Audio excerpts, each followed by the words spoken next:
pemerintah ini sementara ini kan masih pakai jalur politik ya. Pakai jalur politik itu jelas musiman 5 tahunan dan rata-rata punya kemauan. Itu yang pertama lah, kami karena punya prinsip tidak ingin diatur oleh yang dari musiman ini, biar tidak angin-anginan, karena prinsipnya kami ya murni mengejar keagamaan. Yang penting kami tidak diganggu, kami tidak ingin mengganggu gitu. Itu di prinsip kami. Yang kemudian yang kedua, kiai memang masih sangat selektif terhadap dana yang masuk ke pesantren, khususnya yang mau pakai santri. Jadi harus halal murni gitu, yang dari kiai. Halal murni ini maksudnya bukan berarti yang dari pemerintah itu haram, tapi kan masih pajaknya masih banyak pajak yang dari usaha yang tidak halal, itu dicampur semua ya. Nah, kalau dicampur semua maka barang ini kan jadi subhat kan gitu. Ini kalau umpama diberikan kepada santri, ini khawatir mempengaruhi sama pendidikannya, karena pendidikannya kalau keagamaan itu kan pendidikan kayak pendidikan hati. Nah, Ma'ruf Al-Qurhi itu kan terkenal dengan wali, pernah merasa 40 tahun merasa kurang nyaman ibadahnya, 40 tahun merasa kurang nyaman ibadahnya. Akhirnya sama ibunya, "Bu, kenapa saya itu sampai umur sekian ini ibadah tidak merasa lezat? Barangkali ada makanan yang kurang halal masuk kepada kami." Kemudian ibunya berpikir, merenung.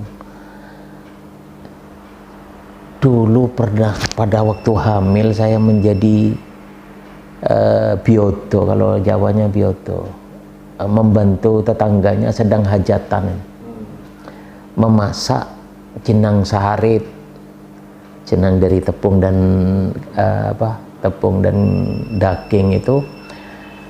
Saya ingin mengetahui sudah cocok apa enggak manisnya dan sedapnya. Akhirnya dijilat pakai tangan, dijilat. Itu lupa tidak memberitahu kepada yang punya. Itu ingat itu, akhirnya, "Bu, kalau gitu kita datang aja ke tetangga minta halalnya." Datang lagi katanya, itu diberitahukan kalau jilat itu dulit untuk menyicipi. Ternyata setelah malam berikutnya Al-Ma'ruf Al-Qurhi merasa nikmat ibadah kepada Allah. Itu berarti ada barang yang kalau secara fikih kan halal tadi itu, karena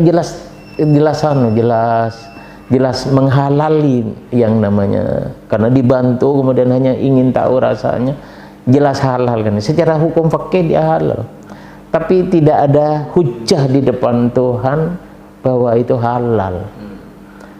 Ini ternyata mempengaruhi sama rasanya ibadah. Nah, banyak cerita-cerita begitu lah. Untuk itu kiai sangat berhati-hati. Jadi bukan umpama ada yang makan haram, bukan dari kiai, bukan dari kebijakan kiai, mungkin dari orang tuanya gitu. Ya mungkin juga ada juga kan usahanya orang tuanya kan, tapi yang jelas bukan dari kebijakan kiai. Maaf, saya ini seluruh ya dalam kalau ada bos, ada blogger, ada itu sama sekali atau bantuan lain? Kalau yang bos dah, kalau yang bos nas karena minta periode hasilnya harus disamakan, laporannya harus disamakan, kami tolak karena harus mengubah periodisasi itu. Kalau yang bos dah, kami terserah orang tuanya mau nerima apa enggak. Kalau mau nerima monggo. Jadi macam-macam jadinya ya. Dan ada yang nolak, ada yang terima? ada yang tidak mau, ada yang mau orang tuanya. Kalau bantuan dalam bentuk bangunan atau material-material lain? Oh enggak, karena langsung bersentuhan dengan pendidikan kalau yang bangunan itu. Bangunan apalagi yang pemukiman, tempat madrasah, mushola itu oleh kiai dilarang. Jadi umpama dulu katanya tahun 74 itu ada bantuan 40 juta dari Pak Subhan. Pak Subhan itu orang dekatnya Pak Harto. Itu oleh kiai suruh bikin selokan saluran air pembuangan limbah itu. Jadi tidak ada kaitan dengan santri? Iya, tidak ada kaitan dengan santri. Jadi pernah terima bantuan pemerintah tapi Bukan pemerintah itu, hanya pribadinya Pak Subhan itu. Hanya Pak Subhan itu orang dekat penguasa. Jadi ketua PBNU? Iya, tidak nerima bantuan pemerintah itu bukan berarti memusuhin pemerintah. Kami ingin jadi anak yang dewasa, tidak minta-minta sama orang tua. Ya? Tidak ngeribu. Karena gini, dengan biaya sendiri bisa, kenapa masih mau meminta-minta gitu. Kalau pemerintahnya memberi, kita pertimbangkan ada maunya apa enggak. Kemudian kita sarankan, karena misalnya di desa masih butuh, apakah tidak disalurkan ke desa aja. Oke, itu kita melawan pemerintah itu dilarang. Jadi buat kita jadi kalau ada pemerintah salah, kita berkewajiban untuk menasehatin, tapi dengan cara yang tidak terang-terangan, harus dengan sembunyi-sembunyi. Itu kita dilarang secara hukum fikih. Secara tasawuf kita tidak boleh ambisi jabatan.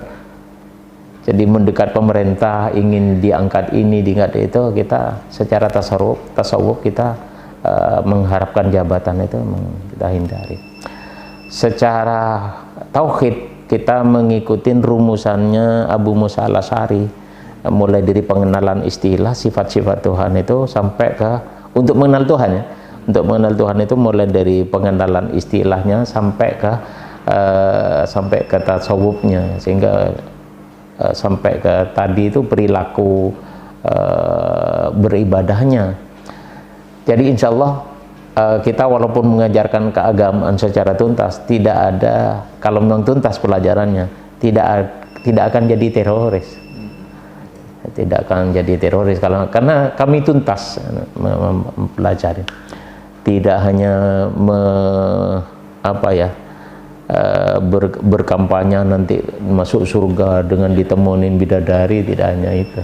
Tapi sejauh ini ada nggak tawaran dari pemerintah proyek bantuan dan gimana cara untuk setelah tahun 2010 ini sepertinya tidak ada. Tidak tahu. Tidak, mungkin sudah tahu. Tapi kalau dulu ya sering menawarkan. Tapi ya itu ada yang dari Kemenak menawarkan gedung dengan kurikulum itu dulu 2004 masanya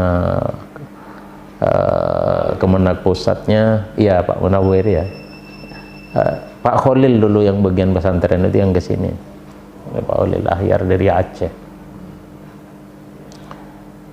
Ya mohon maaf Pak ya, sampai bahasanya agak keras karena orang Aceh emangnya. Kenapa situ kiri sombong? Kenapa kok sombong Pak? Karena tidak mau pakai kurikulumnya Kemenak. Gini Pak, kami bukan tidak nerima kurikulumnya Kemenak, hanya kurikulumnya Kemenak sampai saat ini belum ada bukti. Loh, Pak Tolah Hasan, Pak Tolah Hasan itu alim agama bukan dari IAIN, tapi dari Tuban Pak, ngaji di pondok. Loh, Pak Hasyim Muzadi, Pak Hasyim Muzadi itu juga iya Pak, alim dari Tuban kemudian ke Gontor, bukan dari IAIN itu Pak alimnya. Jadi kurikulumnya belum. Oh situ kiri Pak, buktinya Keasat itu alumni Sidogiri, Ke Holil Bangkalan itu alumni Sidogiri, Ke Zaini Paiton itu alumni Sidogiri. Jadi kalau tanya bukti sudah terbukti. Kalau tentang masalah keagamaan, tahu tentang masalah kenegaraan, kami memang tidak mencetak punya kemampuan manajemen kenegaraan. Tapi saya kira kalau orang terdidik keagamaannya seperti Sidogiri, orang negara tinggal ngatur, Pak.